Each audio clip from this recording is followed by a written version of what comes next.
Pakai smartphone ini, foto biasa jadi lebih istimewa.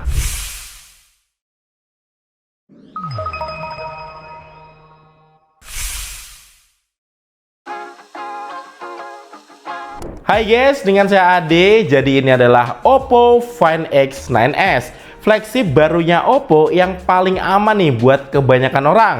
Karena kita masih bisa ngerasain experience pengalaman flagship Oppo dengan kamera Hasselblad. Tapi untuk harganya ini paling friendly guys dibandingkan versi Pro ataupun Ultra. Kalau kata Oppo, smartphone ini adalah your Hasselblad travel companion, atau gampangnya ini partner traveling dengan kamera Hasselblad yang paling enak diajak jalan-jalan. Dan setelah saya coba langsung, ternyata itu bukan cuma gimmick guys ya. Saya udah bawa Oppo Find X9s ini untuk jalan-jalan, foto-foto, sampai seharian dipakai di luar, dan asli ini nyaman buat travel. Nah, kita bahas untuk desainnya dulu ya. Jadi back covernya ini glass dengan frame aluminium, so feel flagshipnya kerasa banget guys ya, premium ketika dipegang. Nah, ini punya saya yang warna lavender sky, dan ada pilihan warna lain, ada midnight gray dan juga sunset orange. Nah, saya demen banget nih sama ukurannya pas di tangan ya, nggak kekecilan atau kebesaran. Ini layarnya 6,59 inch flat display dengan bezel tipis yang simetris guys ya. Untuk smartphone-nya sendiri ini juga tipis nih di 7,99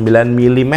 Kalau untuk spek layarnya sendiri ini udah flagship punya ya. Ini panelnya LTPS AMOLED dengan resolusi 2760 x 1256 pixel, punya refresh rate 120 Hz dan juga terlapis Corning Gorilla Glass 7 Eye. Untuk peak outdoor brightness-nya di 3600 nits, so jelas aman dipakai di bawah terik matahari. Oke, yuk lanjut ke bagian yang paling istimewa dari smartphone ini, yaitu di kameranya. 50 megapiksel ultra clear triple kamera co-developed with Hasselblad. Jadi ketiga kamera di smartphone ini tuh resolusinya sama ya, 50 megapiksel. Dan Find X9 seriesnya Oppo ini emang paling serius ya buat fotografi dan videografi.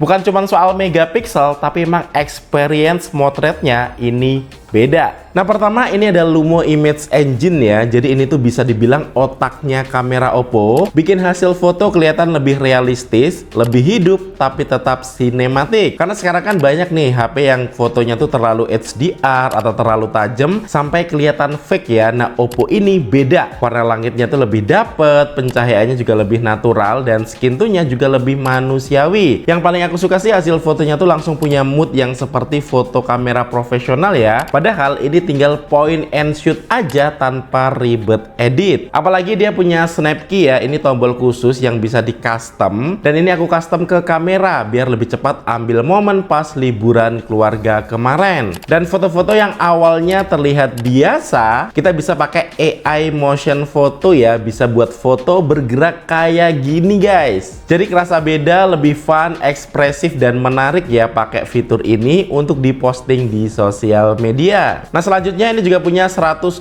kali super zoom. Nah, ini juga menarik banget karena aku udah coba zoomnya ya. Jujur paling base-nya sih di 6 kali zoom. Ini hasilnya masih lossless banget. Desainnya tuh masih kelihatan seperti optical zoom asli, tajam dan natural. Kalau udah di atas itu baru AI processingnya mulai kelihatan ya. Dan ya, zoomnya memang sampai 120 kali. Tapi menurutku sweet spot terbaiknya ada di sekitar 20 kali ya. Karena kalau sampai 20 kali, ini hasilnya masih kelihatan bagus, detailnya masih natural, dan processing AI-nya nggak terlalu agresif. Dan kalau di atas itu, AI mulai ngebantu buat mempertajam detail.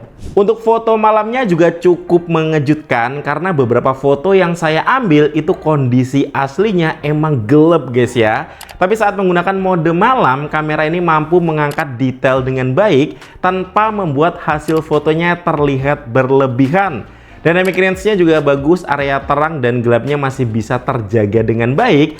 Yang paling penting tuh noise-nya juga cukup terkontrol ya, jadi foto tetap terlihat bersih dan nyaman dilihat. Jadi bukan sekedar ngebuat foto jadi lebih terang, tapi tetap mempertahankan suasana malam yang emang kita lihat secara langsung. Oke, yuk lanjut yang bikin feel kameranya beda, yaitu kolaborasi Hasselblad di smartphone ini. Karena Oppo tuh nggak cuma sekedar tempel logo Hasselblad aja, tapi juga ngebawa karakter khas kamera Hasselblad ke smartphone ini. Seperti ada ada Hasselblad Portrait Mode yang blurnya ini lebih natural ya, edge detection-nya juga rapi, jadi rambutnya itu lebih aman, objek juga lebih terasa kepisah, dan background blurnya punya karakter seperti kamera profesional. Untuk skin tone wajahnya juga kelihatan lebih natural ya, nggak lebay putih atau terlalu beauty. Bahkan ketika dipakai buat grup foto nih sampai 4 orang pun hasilnya masih rapi banget. So depth fotonya itu kelihatan lebih mahal. Apalagi kalau kita pakai AI Portrait Glow, jadi fitur ini tuh untuk atur pencahayaan di wajah, terutama pas kondisi cahaya low light atau backlight. Jadi muka kelihatan lebih hidup tapi tetap natural, dan di sini kita juga bisa atur untuk intensitasnya. Nah, selanjutnya ini ada Hasselblad Master Mode. Nah, kalau kalian suka fotografi serius, pasti bakal seneng nih sama Master modenya. Karena di sini kalian bisa pakai mode Pro lengkap ya, jadi bisa atur manual dan formatnya bisa pakai RAW juga. Jadi buat yang suka editing di Lightroom ini enak banget ya buat di color grading. Tapi yang menarik nih, aku malah banyak ambil fotonya di mode auto ya, bukan mode Pro, dan hasil warnanya lebih sinematik, depth-nya dapet dan punya mood mahal guys. Padahal ini tanpa edit sama sekali ya. Nah, bayangin kalau kalian edit lagi di Lightroom, hasilnya pasti lebih gokil lagi.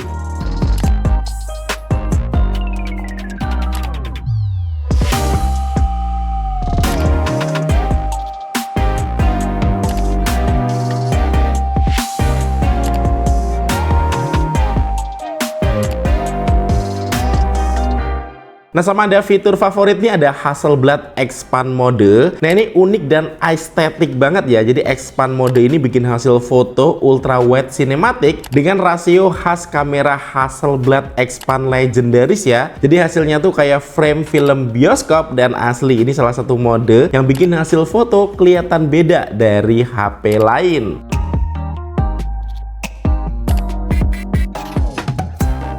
Nah, kalau untuk kamera depannya ini 32 megapiksel ya, detail buat selfie udah pasti cakep, dan yang aku suka mukanya tetap kelihatan natural ya, jadi nggak terlalu mulus berlebihan.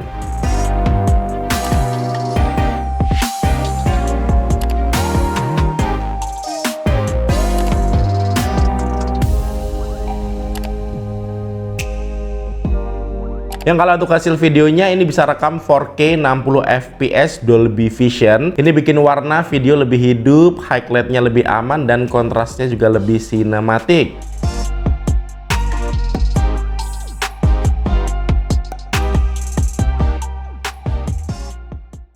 Nah, untuk kamera depannya juga bisa ngerekam di resolusi 4K 60 fps ya. Gila, hasilnya bisa sebagus ini. So, siap juga nih kalau misalnya diajak vlog sambil traveling. Nah, ini kena air juga aman guys ya, karena udah tersertifikasi IP66, IP68, dan IP69. Nah, selama liburan kemarin aku juga cobain AI Mindspace, dan ternyata sangat membantu ya. Jadi lebih gampang nih untuk planning perjalanan. Misalnya mau cari cafe estetik terdekat, pas nemu di TikTok ya tinggal di swipe aja. Nanti AI Mindspace-nya akan ngebantu kasih screenshot dan ringkasan yang selanjutnya bisa kita tambah catatan atau keterangan. Dan tanya apapun, misalnya buka jam berapa atau menu paling enaknya apa, ini bisa. Dan menariknya, AI Mindspace ini bisa bantu nyimpen semuanya otomatis, jadi nggak ribet nyari ulang lagi. Oke, yuk lanjut ke hal yang juga penting ya buat traveling, yaitu di bagian baterai dan juga performanya. Nah, untuk di level flagship ini baterainya tergolong besar guys ya, di 7025 mAh dengan silikon karbon baterai Oppo generasi ketiga. Jadi bodinya bisa tetap tipis, nyaman digenggam buat daily travel. Bahkan Oppo klaim setelah 5 tahun pemakaian kapasitas baterainya masih bisa bertahan sampai 80%. Jadi ini bukan cuman awet dipakai harian ya, tapi juga aman dipakai untuk jangka panjang. Untuk chargingnya juga kenceng guys, di 80 watt super VOOC, jadi 0 sampai 100% itu sekitar sejam aja. Cuma ini nggak ada wireless chargingnya. Nah, kalau untuk performanya ini pakai Dimensity 9500S dengan RAM 12 GB dan storage 256 GB. Sebagai gambaran Antutu benchmarknya ini aku tes dapat skor di 2,8 juta. Ini nggak cuma kuat untuk daily use ya, tapi juga kenceng untuk multitasking dan juga editing video saat traveling. Jadi misalnya untuk edit foto di Lightroom ini tentu aja aman, atau edit video pendek di CapCut. Ini ada video 1 menit ya, resolusi 4K yang aku render ke Full HD. Jadi waktu renderingnya tuh cepet banget guys, nggak sampai 30 detik. Nah untuk konektivitasnya ini juga lengkap banget. Nah ini ada NFC, jadi gampang buat cek atau isi kartu e-money pas traveling. Untuk Bluetoothnya ini versi 6.1. Ini bikin koneksi ke Oppo Watch X3 juga lebih stabil dan hemat baterai. Dan juga udah support Wi-Fi 7, udah pasti kenceng. Untuk keamanannya biometrik ini udah pakai 3D ultrasonic fingerprint ya, yang unlocknya pasti cepat. Nah untuk kesimpulannya, seperti yang aku bilang di awal, Oppo Find X9s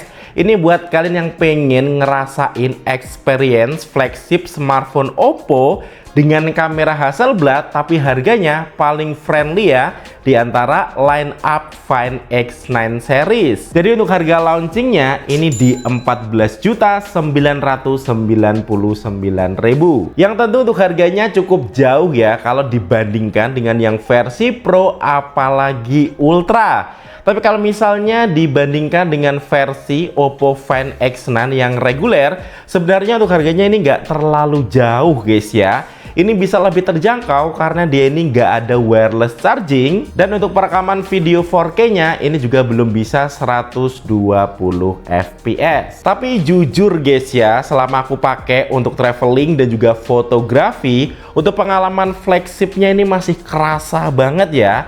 Terlebih untuk kamera Hasselblad-nya ini benar-benar jadi daya tarik utama di smartphone ini. Jadi Oppo di Find X9 series-nya dia bisa ngasih banyak pilihan untuk berbagai kebutuhan dan juga budget. Dan Find X9s ini jadi versi paling terjangkau ya buat kalian yang masih pengen ngerasain pengalaman flagship Hasselblad dari Oppo. Ya tinggal disesuaikan aja ya sama kebutuhan dan juga budget kalian. Untuk link belinya bisa cek di deskripsi video atau cek tag produk YouTube Shopping di bawah. Oke, sekian dari saya Ade. Thank you buat kalian yang udah nonton video ini sampai habis. Kita ketemu lagi di video selanjutnya. Yuk.